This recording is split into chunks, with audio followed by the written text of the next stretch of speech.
Hello प्यारे बच्चों, Lakshman classes में आपका स्वागत है। हम लोग पढ़ रहे हैं 10th क्लास का अनसॉल्व पेपर सेट नंबर 2 सन 2022 का 824 बीके। इसका खंड का सॉल्व कर चुके हैं हम लोग। आज खंड खा देखेंगे, ठीक है। अगर आपने नहीं देखा हो खंड का तो बेटा प्लेलिस्ट में आकर के देख लो। तो खंड खा के क्वेश्चन देखते हैं हम लोग। ये खंड का है और खंड खा के क्वेश्चन सॉल्व करेंगे। का के सॉल्व हम कर चुके हैं, तो खंड खा पे आ जाते हैं। मैंने सारे क्वेश्चनों के आंसर नोट्स में लिख रखे हैं, आपको दिखाऊंगा आपके लिए कैसे सॉल्व कर रखे हैं। फिलहाल अभी देख लीजिए कुछ क्वेश्चन यहीं से। जैसे कि ये क्वेश्चन है, प्रोपेनॉल है। प्रोपेनॉल इनमें से कौन सा है वो आपको बताना है। तो उसके लिए क्या काम करना होगा बेटा, उसके लिए आपको थोड़ा सा ध्यान देना होगा, ठीक है। देखो कैसे हम सूत्र बताएंगे आपके लिए। जिससे सबसे पहले लिख देते हैं प्रोपेनॉल। प्रोपेनॉल तो प्रोप कब आता है, जब कार्बन देखो मेथ एथ प्रोप 3 कार्बन हो गए। अब ऑल का मतलब OH ग्रुप लगा दो इस पर, ठीक है। और सभी पे यहाँ पे H लगा दो। इस प्रकार से इनको बैलेंस फुल कर दो बेटा। अब इसमें सभी में H फिट कर देते हैं हम। ये हमने H फिट कर दिया, ठीक है। तो ये प्रोपेनॉल का फॉर्मूला हो गया। तो कुल मिलाकर के कितने कार्बन हो गए, जब काउंट करके देखते हैं बेटा 3 कार्बन हो गए C3। H कितने हो गए, 1 2 3 4 5 6 7 H हो गए C3H7 और OH। तो ये हो गया प्रोपेनॉल का सूत्र। देखो ये है तो ये वाला ऑप्शन सही हो जाएगा, ठीक है। तो ये टिक लगा लीजिए और सोल्यूशन में जो मैंने आपको समझाया है सोल्यूशन नीचे इतना नोट कर लीजिए, ठीक है। तो मैंने इन सबका सोल्यूशन नोट्स में लिख रखा है, तो मैं आपको दिखा ही देता हूँ वहीं से, जो कि आप उसी के अकॉर्डिंग आप लोग नोट करते रहेंगे, ठीक है बेटा। तो अब देखते हैं इसका सोल्यूशन मैंने कैसे नोट कर रखा है बेटा। चलो यहाँ से पेपर अपना स्टार्ट है सोल्यूशन वाला। देखो अच्छा ये फिजिक्स है, केमिस्ट्री दिखाना है आपके लिए। फिजिक्स सॉल्व कर चुके हैं आप पिछले लेक्चर में ही। केमिस्ट्री देखनी है बेटा आपको, जल्दी से आ जाए यार, बच्चों का टाइम खराब ना हो। ये फिजिक्स चल रहा है। ये है केमिस्ट्री खंड ख, ठीक है बेटा। तो देखो इसका ये सोल्यूशन ऐसे आप नोट कर लेना, ठीक है, जो मैंने भी आपको समझाया था। तो अब बात आती है कि अधातु कौन सी है। निम्न में से अधातु है, तो इसमें से फ्लोरीन अधातु है। कैसे पता लगा फ्लोरीन अधातु है, तो इसके लिए मैंने आपके लिए बताया था। देखो अगर हम किसी का इलेक्ट्रॉनिक विन्यास करें और बाह्य कोश में 1 2 और 3 आता हो, 1 2 3 आता हो बाह्य कोश में, तो उसको बोलते हैं हम धातु। क्या बोलते हैं बेटा, हम बोलते हैं धातु, ठीक है। 5 6 मतलब 5 से अधिक कोई संख्या अगर लास्ट में आती हो तो वो चीज़ होती है अधातु, ठीक है। ये चीज़ लिख लेना आप लोग। समझ में कैसे पहचान करेंगे, जो भी तत्व दिया होगा उसका इलेक्ट्रॉनिक विन्यास करेंगे। जैसे कि मान लीजिए यहाँ पे हमारे दिया हुआ है पोटेशियम, तो पोटेशियम की जांच करनी कि ये कैसा है, ये धातु है नहीं है, तो इसका इलेक्ट्रॉनिक विन्यास 19 होता है। तो देखेंगे बेटा 2 8 10 18 और 8, ठीक है। इसका इलेक्ट्रॉनिक विन्यास नहीं, इसका परमाणु क्रमांक 19 होता है, तो इसका इलेक्ट्रॉन लिखेंगे 2 8 8 और 1। बाह्य कोश में 1 इलेक्ट्रॉन आ रहा है, तो मैंने कहा था 1 2 3 इलेक्ट्रॉन आएगा तो धातु हो जाएगा, तो ये धातु है, ठीक है। और अब फ्लोरीन देखेंगे बेटा, फ्लोरीन का 9 होता है, तो लिखेंगे 2 और 7। तो बाह्य कोश में 7 आ रहा है तो इसलिए अधातु होगा। मैंने कहा था 5 6 7 ये कुछ संख्याएँ जो होती हैं 5 से ऊपर की, ऐसा बाह्य कोश में आता है तो वो अधातु होता है। तो यहाँ फ्लोरीन जो है अधातु हो जाता है। एल्युमिनियम चेक करना चाहो तो तुम एल्युमिनियम भी चेक कर सकते हो। देखो जैसे एल्युमिनियम का 13 होता है बेटा, ठीक है। तो लिखेंगे 2 8 और 3, तो बाह्य कोश में 3 आ रहा है, 3 आने का मतलब है कि ये धातु है, ठीक है ना। समझ में आ गई बात। तो इस प्रकार से हम चेक कर सकते हैं कि अधातु कौन सा, तो अधातु यहाँ पे हमारा ये वाला अधातु हो जाता है, ठीक है। तो ये अधातु हो जाएगा, टिक कर लेना फ्लोरीन पे। बाकी मैंने थोड़ा सा लिख रखा है, ये चाहो तो आप नोट कर लो इस चीज़ को। नेक्स्ट क्वेश्चन देखते हैं। नेक्स्ट क्वेश्चन में कहा गया है ठंडे जल से हाइड्रोजन गैस बनाती है। कौन बनाता है, तो ये ऐसा ही सोडियम कर सकता है, क्योंकि सोडियम बहुत तेज धातु होती है। ठंडे जल में जैसे ही डालते हैं तुरंत एकदम स्फोट जैसा होता है, हाइड्रोजन गैस निकलती है, ठीक है। प्लास्टर ऑफ पेरिस, अब हमें ये भी देखना है कि कितने अंक में लिखना है, इस चीज़ का भी ध्यान रखना है हम लोगों के लिए, ठीक है। देखो अच्छा वही पेपर कर पाएगा सही समय पे जो अंकों के अकॉर्डिंग लिखेगा, ठीक है। उसी को महानता कहते हैं। ज़्यादा पढ़ने वाले महान नहीं होते हैं, सही से लिखने वाले महान होते हैं, ठीक है। प्लास्टर ऑफ पेरिस बनाने की विधि का लिखिए एवं उपयोग लिखिए। तो मात्र 2 अंक में लिखना है, तो 2-4 लाइन के अंदर लिखना होगा, ज़्यादा लंबी कथन लिखनी है, ठीक है। तो जब जिप्सम को 373 केल्विन पर गर्म किया जाता है तब पीओपी बनता है, मतलब प्लास्टर ऑफ पेरिस बनता है बेटा। ये जिप्सम का सूत्र है, इसको 373 पर जब गर्म करते हैं ना तो इसमें से वाटर के मॉलिक्यूल्स उड़ जाती हैं, 3/2 ये उड़ करके इधर आ गए, बचता है CaSO4 हाफ H2 जिसे हम कहते हैं प्लास्टर ऑफ पेरिस। तो प्लास्टर ऑफ पेरिस का यूज़ क्या होता है, जैसे हम लोग जाते हैं ना डॉक्टर के पास प्लास्टर वगैरह कराने में, तो हड्डियों का प्लास्टर करने में, मूर्तियाँ बनाने में ये इसके यूज़ होते हैं। ध्यान रहे जैसा क्वेश्चन कह रहा है वैसे ही आपको करना है। क्वेश्चन में कहा है प्लास्टर ऑफ पेरिस बनाने की विधि लिखिए, तो हमने विधि फटाफट लिख दी। उपयोग लिखिए एवं उपयोग लिखिए, ठीक है। तो ज़्यादा उपयोग नहीं लिखनी है, 2 ही उपयोग लिखनी है, क्योंकि 2 नंबर में क्वेश्चन, तो 1 नंबर में इतना ऊपर वाला हो गया, 1 नंबर में उपयोग हो गया इसके, ठीक है। तो जैसे नंबर होते हैं वैसे हमें लिखना होता है, ये भी 2 अंक में हमें लिखना है। तो रेडॉक्स अभिक्रिया कैसे कहते हैं, उदाहरण देकर उतारना है, ठीक है। तो वह अभिक्रिया जिसमें ऑक्सीडेशन रिडक्शन दोनों होते हैं, अर्थात वह अभिक्रिया जिसमें ऑक्सीकरण और अपचयन दोनों होते हैं, रेडॉक्स अभिक्रिया कहलाती है। अब ऑक्सीकरण क्या होता है, किसी पदार्थ से, देखो बेटा ऑक्सीकरण क्या होता है वैसे आप जानते ही हो, फिर भी सुन लो यार क्या जा रहा है। किसी भी पदार्थ में ऑक्सीजन का जुड़ना ऑक्सीकरण कहलाता है। क्या कहलाता है बेटा, ऑक्सीडेशन कहलाता है या ऑक्सीकरण कहलाता है, ठीक है। किसी पदार्थ में ऑक्सीजन का जुड़ना ऑक्सीकरण कहलाता है और ऑक्सीजन का निकल जाना अपचयन कहलाता है। क्या कहलाता है, अपचयन कहलाता है। तो हमसे पूछा गया है रिडॉक्स रिएक्शन किसे कहते हैं, हमसे पूछा गया है कि रिडॉक्स रिएक्शन कैसे कहते हैं। तो वह अभिक्रिया जिसमें ऑक्सीकरण और अपचयन दोनों होते हैं रिडॉक्स रिएक्शन कहलाती है, ठीक है ना। तो इस रिएक्शन में हम लोग अगर देखेंगे तो इसमें देखो जिंक ऑक्साइड प्लस कार्बन है, इसका रिएक्ट करते हैं तो जिंक और कार्बन मोनोऑक्साइड बन जाता है। तो जिंक ऑक्साइड से जिंक बना है तो ऑक्सीजन दूर हुआ तो उसको अपचयन कहेंगे। कार्बन से कार्बन मोनोऑक्साइड बना है, ऑक्सीजन जुड़ा है तो उसको हम ऑक्सीकरण कहते हैं। अर्थात इस अभिक्रिया में ऑक्सीकरण अपचयन दोनों हो रहे हैं, इसलिए इस अभिक्रिया को रिडॉक्स रिएक्शन कहते हैं, ठीक है। नेक्स्ट क्वेश्चन देखते हैं बेटा, मेंडलीव आवर्त नियम लिखिए, मतलब मेंडलीव का आवर्त नियम लिखना है और इसकी 2 विशेषताएं बतानी है सारणी की। तो देखो मेंडलीव का आवर्त नियम का मतलब है मेंडलीव की मूल आवर्त सारणी, ठीक है। अगर आधुनिक लिखा होता तो आधुनिक लिखते, लेकिन यहाँ मेंडलीव का आवर्त नियम लिखा है तो मेंडलीव का तो आवर्त नियम यही है, तत्वों के भौतिक और रासायनिक गुण परमाणु भारों के आवर्ती फलन होते हैं। ये इतना सा स्टेटमेंट इसका। 2 विशेषताएं बतानी, तो पहली विशेषता ये हो गई कि इस आवर्त सारणी में तत्वों को परमाणु भार के बढ़ते हुए क्रम में रखा गया है। दूसरी विशेषता ये लिख लो कि इस आवर्त सारणी में 8 वर्ग होते हैं और 7 आवर्त होते हैं, ठीक है। 2 विशेषताएं काफ़ी हैं, इसमें 2 ही लिखनी है, जो 2 विशेषताएं के बारे में पूछा जाता है क्यों लिखेंगे, 2 अंक में लिखना है यार, जान लोगे बच्चे की क्या 2 अंक में है, इतना ही सही है। नेक्स्ट क्वेश्चन देखते हैं बेटा अपने लोग। नेक्स्ट क्वेश्चन है 7th का, कार्बन की सर्वोत्तमुखी प्रकृति को स्पष्ट कीजिए, ठीक है। कार्बन की सर्वोत्तमुखी प्रकृति को स्पष्ट कीजिए, 2 अंक का क्वेश्चन है। तो देखो बस तो बहुत लंबा है ये क्वेश्चन का आंसर, लेकिन इसमें 2 अंक के अकॉर्डिंग लिखना है हम लोगों के लिए। सर्वोत्तमुखी का मतलब क्या है, कार्बन के ऐसे कुछ गुणों के बारे में बताना है जो सबसे स्पेशल हैं, सबसे प्रमुख हैं, ठीक है। सर्वोत्तमुखी का मतलब सबसे अलग टाइप के जो गुण हैं, सबसे विशेष गुण हैं इसके अंदर, वो हमें लिखने हैं, ठीक है। तो इसकी जो सर्वोत्तमुखी जो प्रकृति है वो निम्न प्रकार है, मतलब कुछ गुण निम्न प्रकार हैं, जैसे श्रृंखलन गुण। कार्बन की संयोजकता 4 होती है और ये चैन बनाने का गुण रखता है, मतलब जुड़ जाता है आपस में, ठीक है। इसको श्रृंखलन गुण कहते हैं। एक गुण ये हो गया और दूसरा हो गया वलय का निर्माण, जैसे कार्बन कार्बन आपस में जुड़ करके एक रिंग का फॉर्मेशन कर सकते हैं, ये स्पेशल प्रॉपर्टी है और किसी में ऐसा संभव नहीं होता है, ठीक है। तो ये स्पेशल प्रॉपर्टी हो गई इसकी 2, तो ये 2 अंक पूरे हो गए आपके। नेक्स्ट देखते हैं बेटा, निस्तापन और भर्चन में हमें अंतर समझाना है, इंपॉर्टेंट क्वेश्चन है, हर साल आता है ऐसा।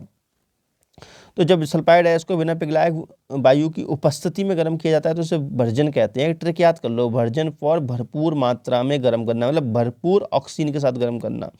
भर्जन में किसी पदार्थ को भरपूर ऑक्सीजन के साथ गर्म करते हैं, ठीक है, और इस प्रकार गर्म करते हैं कि पदार्थ हमारा गले ना, ठीक।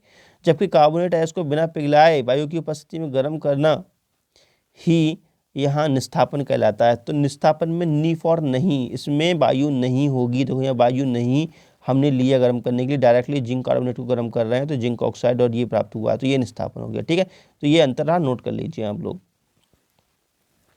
नेक्स्ट क्वेश्चन है, निम्नलिखित पे टिप्पणी दीजिए, निम्नलिखित पे टिप्पणी दीजिए। तो बेटा पहला का क्वेश्चन तो ये है, ठीक है, हमने 2 केस खा पहले सॉल्व कर दिया है, तो का वाला पहले देख लो। अच्छा, तो का क्वेश्चन में है कार्बनिक यौगिकों में ऑक्सीकरण अभिक्रियाएं बताइए, ठीक है बेटा।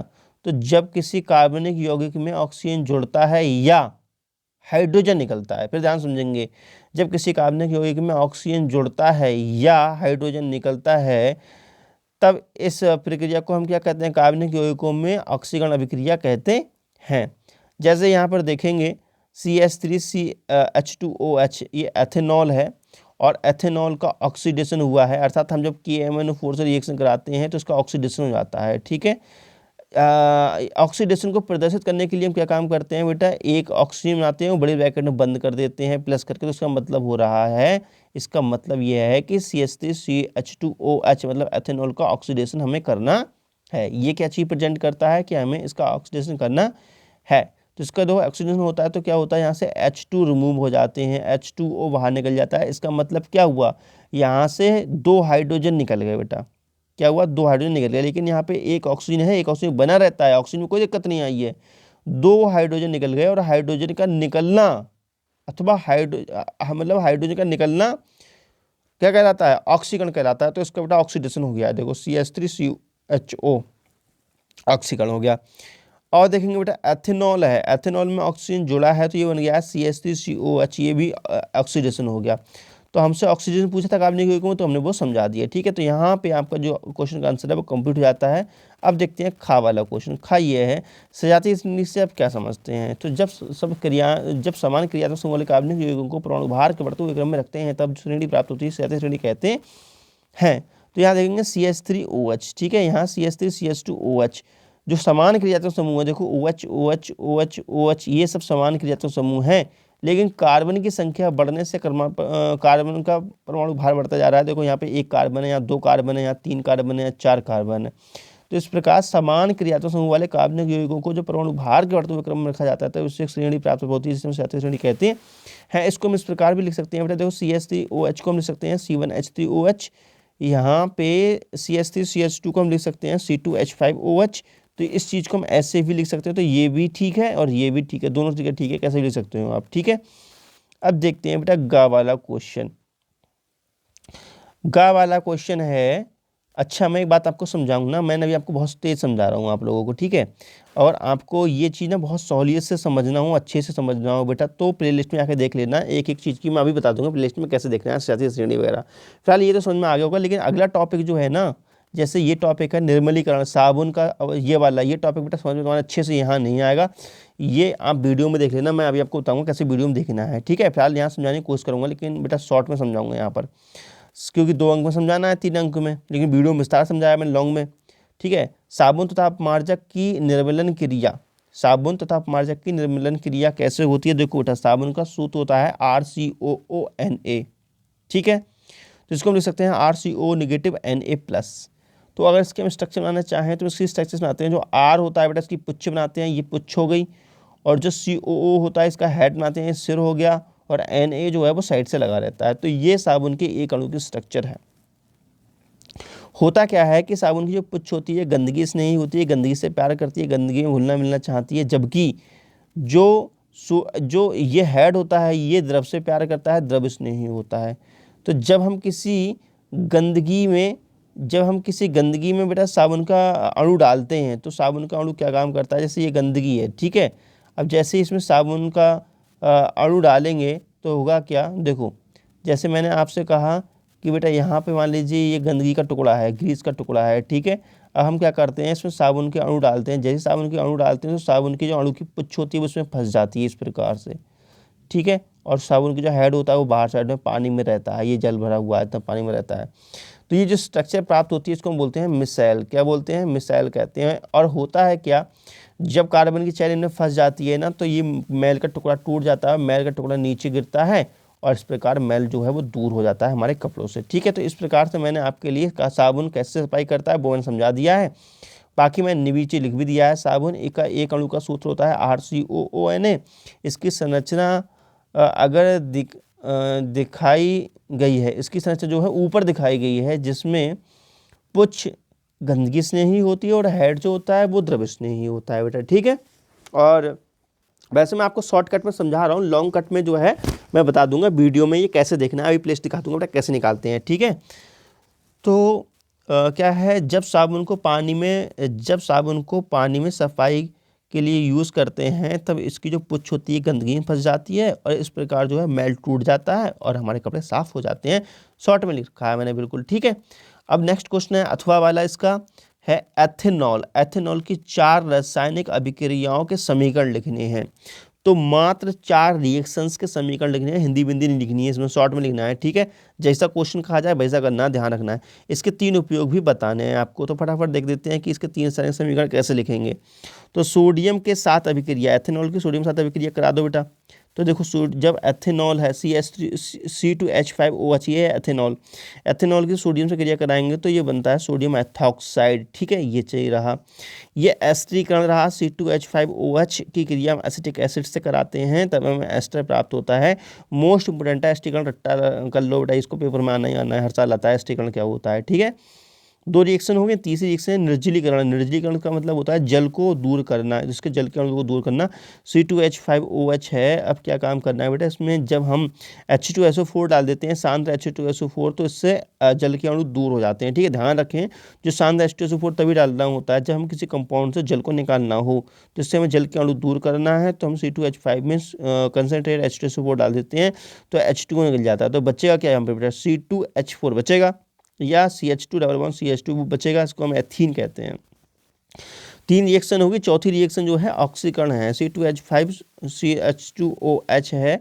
हम क्षारीय के MnO4 साथ रिएक्ट कराते हैं तो यहाँ पे CH3COH प्राप्त होता है, अर्थात इसका ऑक्सीडेशन हो जाता है। ये चीज़ आप याद रखेंगे, ठीक है। उसके बाद हमसे पूछे हैं इसको उपयोग बताने, 3 उपयोग ही तो पूछे हैं हमसे, देखो 3 उपयोग पूछा है, लिखा है इसके 3 उपयोग भी लिखिए। तो जैसा क्वेश्चन कह रहा है वही से करना है आपको, ठीक है। तो 3 उपयोग देखो बेटा, स्प्रिट बनाने में, औषधियाँ बनाने में और मदरा बनाने में, मतलब शराब बनाने में इसका हम यूज़ करते हैं, ठीक है। अब बेटा मैं आपको दिखा दूं कि इसको मैंने जो बताया था ना साबुन की सफाई प्रक्रिया, इसको हम कैसे अपना देखेंगे यूट्यूब चैनल पे, ठीक है। तो वो मैं आपको बता देता हूँ बेटा यूट्यूब चैनल पे कैसे हम देखेंगे इस चीज़ के लिए। तो यूट्यूब पे देखने के लिए हम क्या काम करेंगे अभी बताते हैं आपको ज़रा। तो यूट्यूब पे क्या काम करना है आपको, जैसे कि आप सबसे पहले तो यूट्यूब पे क्लिक करेंगे, ठीक है। उसके बाद अगर चैनल आपने सब्सक्राइब कर रखा होगा तो सब्सक्रिप्शन पे जाएंगे, ये देखो सब्सक्रिप्शन ये है, सब्सक्रिप्शन पे जाएंगे यहाँ पे, ठीक है। सब्सक्रिप्शन पे जाएंगे, ये देखो सब्सक्रिप्शन में जाने के बाद देखेंगे कि मेरा चैनल कहाँ है। यहाँ पे देखो, इधर देखो बेटा आल लिखा है, आल पे क्लिक करो, ये आल पे हमने क्लिक किया, ठीक है। आल पे क्लिक करने के बाद मेरा चैनल देखो कहाँ पे है, लक्ष्मण क्लासेस, ठीक है। तो मेरे में सब्सक्राइब किया हुआ होगा नहीं मैं आपको सिर्फ बता रहा हूँ, आपके फ़ोन में जो है ऐसे ही सब्सक्राइब किया हुआ होगा बेटा कहीं ना कहीं, ठीक है। तो वहाँ पे आप जब क्लिक करेंगे तो मेरा चैनल जो है वो खुल जाएगा, ठीक है बेटा। तो फिलहाल मैं आपको बता देता हूँ, मैं अपना चैनल खोल के डायरेक्टली यहाँ बता देता हूँ। चलो मैं अपना चैनल खोल रहा हूँ, तो मैं अपना चैनल खोल रहा हूँ, यहाँ चैनल में तो खोला, देखो प्ले लिस्ट में देखते हैं जा करके। देखो ये है प्ले लिस्ट, ये प्ले लिस्ट में आए। अब प्ले लिस्ट में आपको बताऊँगा कि हम लोग कैसे वो देखें, मतलब वीडियो जो मैं अभी बता रहा था आप लोगों के लिए, है ना। तो देखते हैं बेटा वीडियो साबुन वाली, है ना। तो देखो ये चैप्टर है, चैप्टर 3 धातु एवं अधातु। धातु और अधातु में है, किस में है ये साबुनीकरण, इसी में होगा शायद, है इसी में। देख लेते हैं चेक करके इसमें ये है या किस में है, धातु धातु वाले चैप्टर में है। सक्रियता श्रेणी तो ये होगी बेटा, देखिएगा ये भी इम्पोर्टेंट टॉपिक है, देख लेना आप लोग, ठीक है। और एस्को का सांद्रण धातुओं का परिष्करण, ठीक है। तो इसमें तो है नहीं साबुन की सफाई प्रक्रिया, साबुन की सफाई प्रक्रिया है कार्बनिक यौगिक वाले में शायद, ठीक है। तो कार्बनिक यौगिक वाला चैप्टर कौन सा है, अम्ल क्षार लवण हो गया, तत्वों का वर्गीकरण, रासायनिक समीकरण, और ये कार्ब बनाए हुए उसके यौगिक, इसमें है सफाई प्रक्रिया वाले में, ठीक है बेटा। क्रियात्मक समूह हो गया, यूपीसी नेमिंग हो गया, एथेनॉल के गुण हो गए, देखो ये है, देखो ये इसके लिए बोल रहा था, ये है देखो बेटा। इसको आप देखेंगे ना तो बहुत, देखो ये मिसाइल का निर्माण कैसे होता है बहुत विस्तार समझाया मैंने, ठीक है। तो इस वीडियो को आप लोग देख लेना, मैं इसको नहीं चला सकता अपने चैनल पे, बहुत विस्तार समझाया आप लोगों ने, ठीक है। तो फटाफट वीडियो अच्छी कर दिया लाइक बेटा, प्यारा सा क्यूट सा कीजिए कमेंट, तो मिलते हैं बेटा नेक्स्ट वीडियो में। तब तक की नमस्कार, जय हिंद, वंदे मातरम, बाय बाय बेटा, बाय बाय।